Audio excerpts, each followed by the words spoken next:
Hello, my lovely friends. Welcome back. I'm sorry for the delay in posting. Life has happened as it does.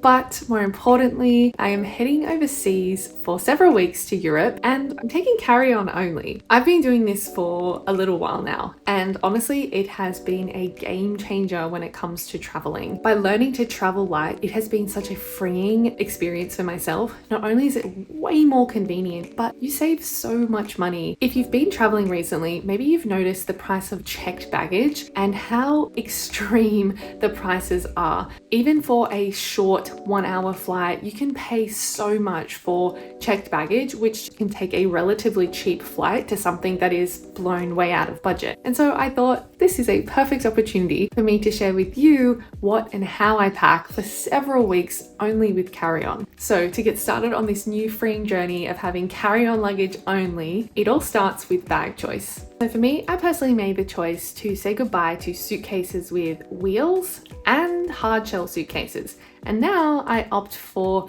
lightweight, soft, and convertible bags. So with my bag, I like to run it through a few important tests. The first one being, can it squish? The second being, does it open like a suitcase? And 3, can I comfortably hold it on my back, in one hand or over one arm? If my bag passes those 3 tests, then I know I have a winner. So once I have my nice, squishy, convertible bag that doesn't have any wheels, then I will move on to looking at some other criteria that are nice to have. And the first of those being the bag's volume and capacity. So the bag I have here is actually 36 litres. I usually opt for bags that are 40 litres or less because this I find is kind of like the upper limit of what you can take on carry-on without being a big red flag to the airline staff. Anything more than that is probably doable, and I've taken bags that are 45 litres, and I know that some people have success with 50 litres. I just like to be a bit safer than sorry, and I don't want to risk having to check my bag in because I've opted for something, that's 5 litres too big. My next little nice to have is padded backpack straps, and some of them even also have waist straps. And my old bag used to have the waist clip, which was really nice. That's because I was doing a little bit more walking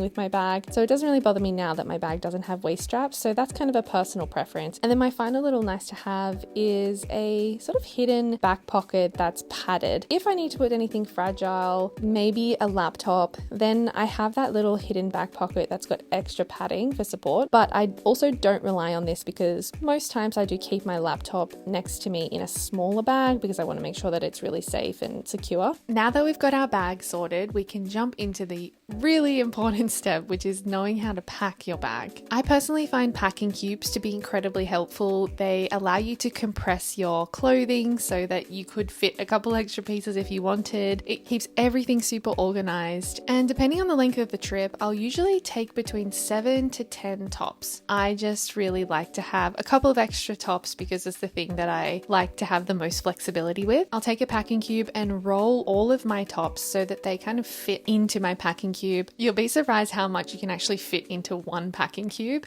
So I just squish and make things fit as best as I can. Moving on to bottoms, I'll opt for a casual pair of shorts that I could also use as pajamas, another dressier pair of shorts, 2 to 3 skirts, a pair of linen pants that I'll most likely wear on the plane, and then one nicer flowy dress. I'll measure the size of my packing cube and fold the largest items to fit the exact size. In this case, it's my dress. And then for my skirts and shorts, because they're not super bulky or heavy materials, I can fold them in half and place them into 2 piles. Next, I definitely want to take some gym clothes with me. I love staying active when I'm on holiday. It keeps my mental health in good shape and means I can explore the areas, try some local gyms, and stay in my routine. I'm packing light, so I'm going to take 1 pair of bike shorts, a pair of flowy shorts, a sports bra, and 2 gym tops. It's super easy to pack gym stuff into a packing cube. I always opt for my smallest packing cube and just squish it down as much as possible. Underwear and socks are super easy. I pack them into flat pouches with zips, and I'll always opt for at least a week and a half's worth of underwear and then around a week's worth of socks. And then I know that I can wash them as I need. Moving on to toiletries, there are a couple of components, and I'll start with makeup first. I like to take a small, clear, zippable toiletries bag. This makes it really convenient when you're going through security or if you're on the plane and you need to take out something or show security what you've got in your bag. I try to avoid getting stuck in that mindset mindset of, yep, I'll just add this extra thing, or I might need this extra lip liner, or I might need this extra lip gloss, and I just try and stick to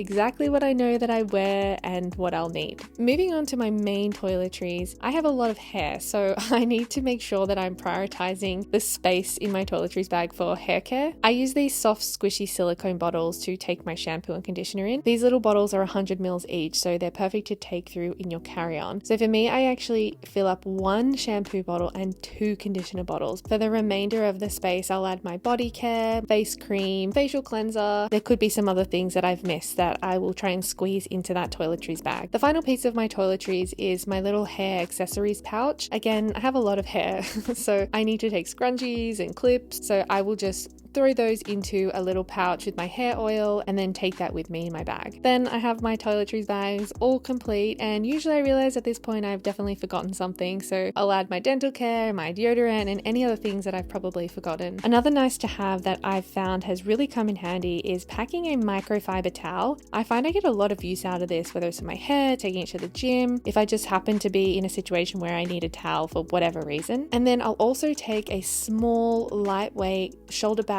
that converts into a backpack. I love taking this, and this one folds up into itself, which is perfect because it means I can throw it into my bag. It doesn't take up any space, and it even has a clip on the side if you want to hang it off your bag. Now from here is actually really easy. All you have to do is just pack your bag. You've already done the hard part of rolling and organizing and putting everything into the packing cubes. It's definitely a game of Tetris with packing your bag. I will start packing and move things around and make it all fit. The other additional pieces I'll need to add are my shoes. I try and take a maximum of 3 pairs of shoes. For this trip, I'll take a pair of nicer sandals, my gym shoes, and then a pair of walking shoes that I'm going to wear on the plane. I always try and wear my heaviest, bulkiest pair on the plane. That way you free up so much space in your bag. Now that I've packed the main compartment of my bag, I can zip it all up, hope it all fits, and then I still have some space in the front pockets that I can add some extras. This is where I'm going to pack my little portable foldable bag, and then I always like to bring a skipping rope with me. I love training when I'm on holidays, so this gives me no excuse not to. From this point, I can move on to my smaller little handheld bag. I'll start with my laptop and my tech equipment and make sure I've got everything that I'm going to need. I'm not taking any outerwear or big bulky jackets, but I am going to take my raincoat. This one's from Kathmandu and it's perfect. It's super lightweight. I'll also add my 2 additional toiletries bags, my makeup bag, and my hair accessories. Plus, I also want to make sure I have a hat with me, an empty water bottle, and my passport and any travel documents that I'm going to need. I still have plenty of space in both bags, so I can go and add some extras that I may have forgotten along the way. At this point, I've pretty much packed. I'm ready to go and looking forward to my next adventure. I'm so excited for you to try carry on your next adventure and see how you go. Really be deliberate in what you choose. Come back and let me know how you go if you have some other little carry-on travel hacks and secrets, because I would absolutely love to know those. And I can't wait to see you in the next video.